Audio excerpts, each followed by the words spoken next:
नमस्कार, मैं हूं आपके साथ में वफा अब्बास और आप देख रहे हैं नेक्स्ट 9 पॉलिटिकल बाइट। आज हम बात करने वाले हैं महाराष्ट्र के बारे में। जैसे कि आपको पता है कि महाराष्ट्र की राजनीति अपने आप में एक उलझी हुई राजनीति है। ऐसे में 23 नवंबर को नतीजे आने के बाद से ही सीएम फेस को लेकर अड़चनें चल रही थी। बैठकों का दौर जारी था। एक तरफ एकनाथ शिंदे थे जो सीएम पद पर दावा ठोक रहे थे, तो वहीं एक तरफ देवेंद्र फडणवीस थे जो सीएम पद से कम पर मानने को तैयार नहीं थे।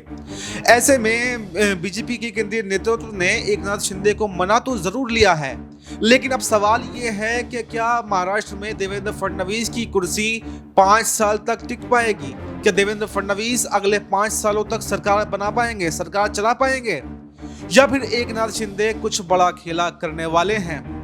जैसे कि आपको पता है कि देवेंद्र फडणवीस ने शपथ तो ले ली है, एकनाथ शिंदे और अजीत पवार ने डिप्टी सीएम तो बन गए हैं, लेकिन विभागों को लेकर अभी भी बैठकों का दौर जारी है। एकनाथ शिंदे ने यह साफ कर दिया है कि मुझे गृह मंत्रालय चाहिए, और गृह मंत्रालय नहीं तो कोई 2 बड़े मंत्रालय तो मुझे चाहिए ही चाहिए। और अगर ये मंत्रालय मुझे नहीं मिलते हैं तो मेरा रास्ता आपसे अलग हो सकता है। तो इन सब बातों को लेकर हम चर्चा करने वाले हैं। मेरे साथ में वरिष्ठ सहयोगी हैं राहुल जी। तो मैं राहुल जी से पूछना चाहूँ, राहुल जी बताइए कि महाराष्ट्र में जो देवेंद्र फडणवीस सीएम बन गए हैं, लेकिन सबसे बड़ा सवाल जो है इस वक्त वो ये है कि अब अगले 5 साल तक सीएम बने रह सकते हैं। और ऐसे में एक तरफ दूसरा सवाल मेरा ये रहेगा कि कल आदित्य ठाकरे ने विधानसभा में अपने विधायकों के साथ में वॉकआउट कर दिया था। उन्होंने कहा कि हमें जो 23 नवंबर को नतीजे आए हैं इस पर भरोसा नहीं है। जो चुनाव परिणाम आए हैं इसमें कहीं ना कहीं ईवीएम का दुरुपयोग किया गया है, हमें ईवीएम पर भरोसा नहीं है।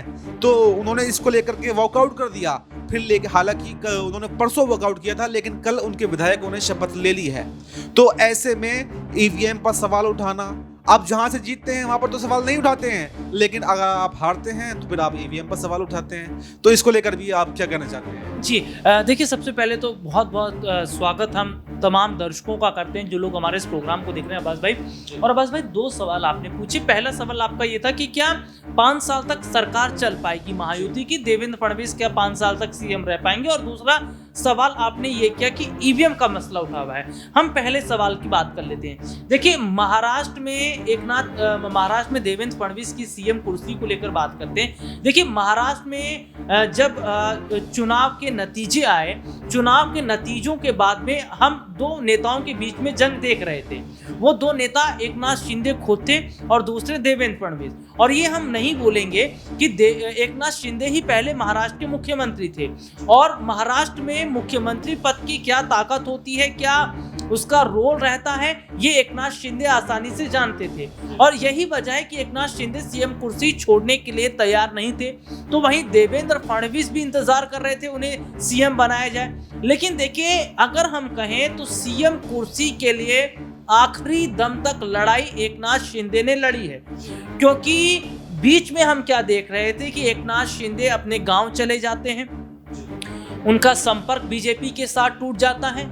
उसके बाद पता चलता है कि जब वो महाराष्ट्र आए हैं तो तबीयत उनकी खराब हो जाती है, जुपिटर हॉस्पिटल में भर्ती कराया जाता है, वहां पर एडमिट होते हैं। उसके बाद डिस्चार्ज उन्हें किया जाता है। बहुत कुछ हद तक खामोश। इसी पर मैं एक सवाल और लेता हूँ, आपको क्या लगता है कि एकनाथ शिंदे सही में इतने बीमार हो गए थे, या फिर वो कहीं ना कहीं बीजेपी के केंद्रीय नेतृत्व को अपनी नाराजगी दिखाना चाहते थे कि मैं आपसे नाराज हूँ इसलिए मैं अपने बंदरगांव जा रहा हूँ? इसमें क्या कहते हैं? जी बिल्कुल, देखिए, ये एक नाराजगी की ही वजह हो सकती है। और देखिए, तबीयत की अगर मैं बात कर लेता हूँ तो डॉक्टरों की तरफ से जो रिपोर्ट आई, उनकी तरफ से जो बयान दिए गए, उसमें ये कहा जा रहा था कि तबीयत खराब तो है एकनाथ शिंदे की। और देखिए, जाहिर तौर पर अगर हम बात करें, एक जगह से दूसरी जगह अगर आप ट्रैवल करते हैं तो बहुत जगह ऐसे होते हैं कि लोगों को जगह सूट नहीं करती हैं, तो थोड़ी बहुत प्रॉब्लम्स हो जाती हैं। तो शायद हो सकता है एकनाथ शिंदे की हो, लेकिन कहीं ना कहीं हम नाराजगी को प्रथम रखेंगे। यहाँ पर नाराजगी को हम पहले इसलिए रखेंगे क्योंकि नाराजगी उनकी बनी हुई थी सीएम कुर्सी को लेकर, वो सीएम कुर्सी नहीं छोड़ना चाह रहे थे। और देखिए, शपथ ग्रहण तक की अगर हम बात कर लें, जब शपथ ग्रहण समारोह हो रहा था उसमें अमित शाह भी मौजूद थे, उसमें योगी आदित्यनाथ थे, प्रधानमंत्री नरेंद्र मोदी थे, तमाम बड़े बड़े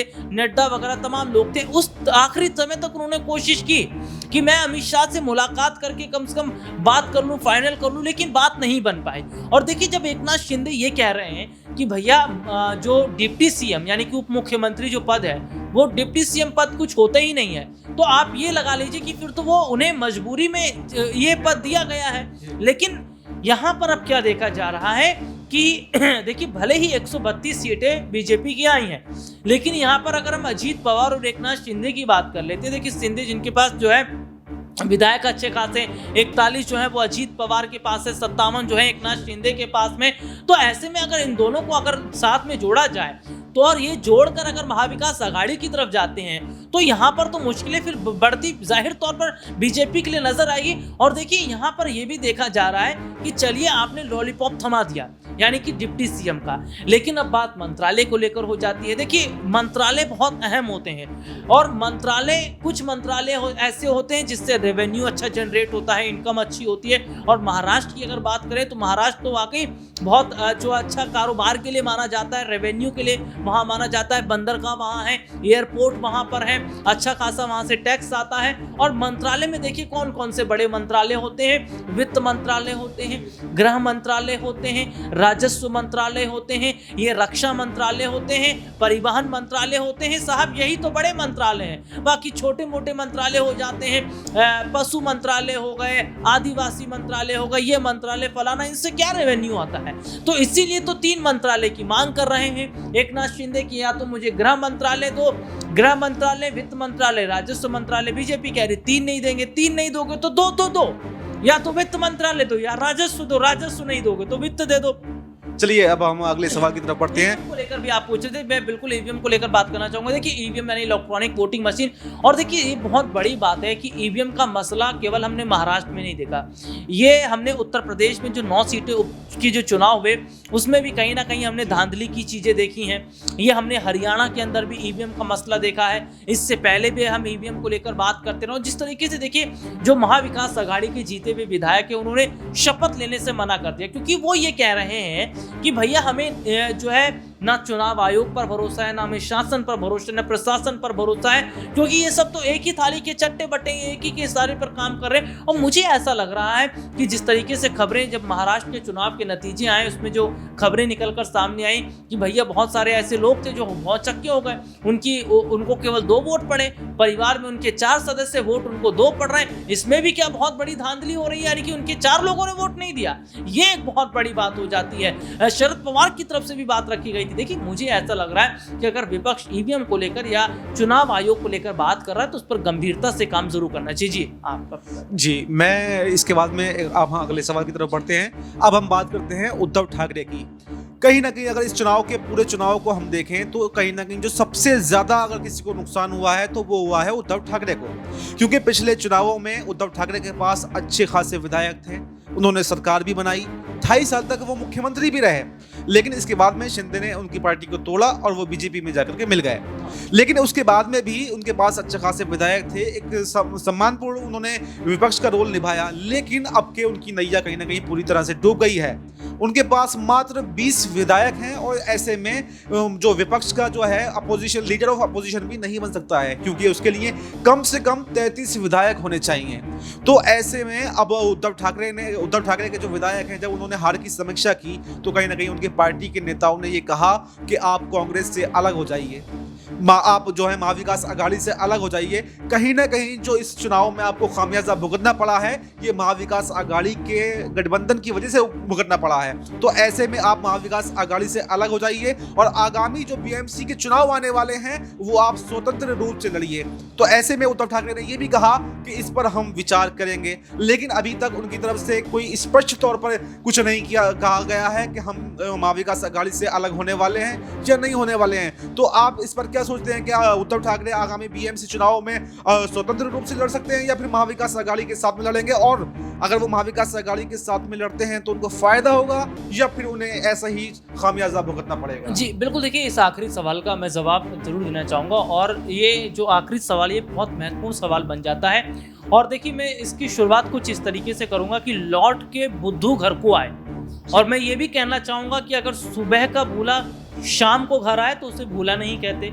ये मैं क्यों कह रहा हूँ, ये किसके लिए कह रहा हूँ, ये मैं कह रहा हूँ उद्धव ठाकरे के लिए, क्योंकि एक खबर जब महाराष्ट्र का जो विधानसभा चुनाव हुआ, उस चुनाव के जो नतीजे आए और नतीजों के कुछ टाइम के बाद एक खबर जब छपती है और खबर उद्धव ठाकरे को लेकर आती है और ये खबर आती है कि उद्धव ठाकरे हिंदुत्व की राह पर चलना शुरू कर चुके हैं, तो इसका मतलब है कि पहले तो आपने अपने पैर पर क्या जानबूझकर कुल्हाड़ी मारनी। जब आपको पता है कि जो शिवसेना का एजेंडा है, जो शिवसेना है वो हिंदूवादी के हिसाब से बनी है, आपने कुर्सी के लिए कांग्रेस के साथ गठबंधन कर लिया और बाला साहब ठाकरे जिन्होंने कसम खाई थी कि कुछ भी हो जाए कांग्रेस के साथ गठबंधन नहीं करेंगे, आपने गद्दारी की, आपने बाला साहब ठाकरे के आदर्शों के साथ खिलवाड़ किया केवल सीएम कुर्सी के लिए। और देखिए शिवसेना यूबीटी की जो हालत हुई है और जो उद्धव ठाकरे की हालत हुई है, इस हालत के जिम्मेदार आज खुद उद्धव ठाकरे हैं। अगर उद्धव ठाकरे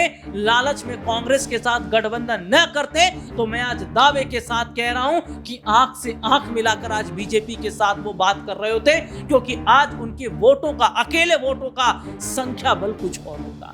लेकिन आज जिस तरीके से वो हिंदुत्व की राह पर आए हैं, हिंदुत्व की राह पर चलते नजर आ रहे हैं। एक पोस्टर जारी हुआ है, वो पोस्टर कुछ बाबरी मस्जिद का है, जिसमें एक तरफ आदित्य ठाकरे हैं, वो खुद नजर आ रहे हैं, बाला साहब ठाकरे भी उसमें नजर आ रहे हैं। इन पोस्टर को जारी करने का अब क्या मतलब बनता है?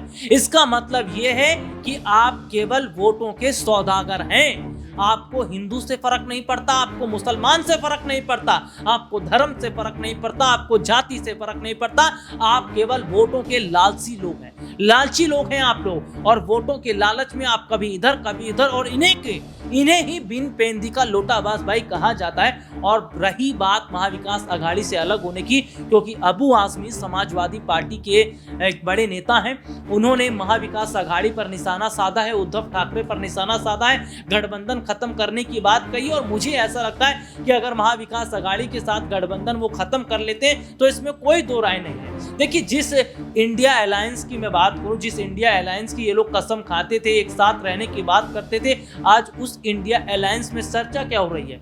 चर्चा ये हो रही है कि हमारे इंडिया अलायंस में विपक्ष का बड़ा चेहरा कौन है? ममता बनर्जी, अरविंद केजरीवाल, राहुल गांधी को क्या कहते हैं राम गोपाल यादव की राहुल गांधी किसी लायक नहीं है, क्योंकि ये तो भैया हरियाणा में हार गए, इनका महाराष्ट्र में वजूद खत्म हो गया, इनकी जहां सरकार थी ये वहां जो है कुछ ना कर पाए। और मुझे ऐसा लग रहा है कि ये विपक्षी पार्टियां जिस तरीके से आपस में लड़ती नजर आ रही है, इनका कोई जनाधार नहीं है। और रही बीएमसी चुनाव की बात, और देखिए अगर हिंदुत्व की राह उद्धव ठाकरे ने अपनाई आवाज भाई, तो मुझे कहीं ना कहीं ये लग रहा है कि शायद एक जो शुरुआत उन्होंने की है, शायद उसका फायदा बीएमसी चुनाव में उन्हें मिल सकता है, नहीं तो उन्हें अभी महाराष्ट्र में संघर्ष करना पड़ेगा। क्योंकि जिस तरीके से अपने पैर पर कुल्हाड़ी मारकर उन्होंने अपनी पार्टी को बर्बाद किया है, ऐसे में आने वाले वक्त में उन्हें काफी मेहनत मशक्कत करने के बाद ही पार्टी को ऊपर उठाने की जो कोशिश है वो पूरी हो पाएगी।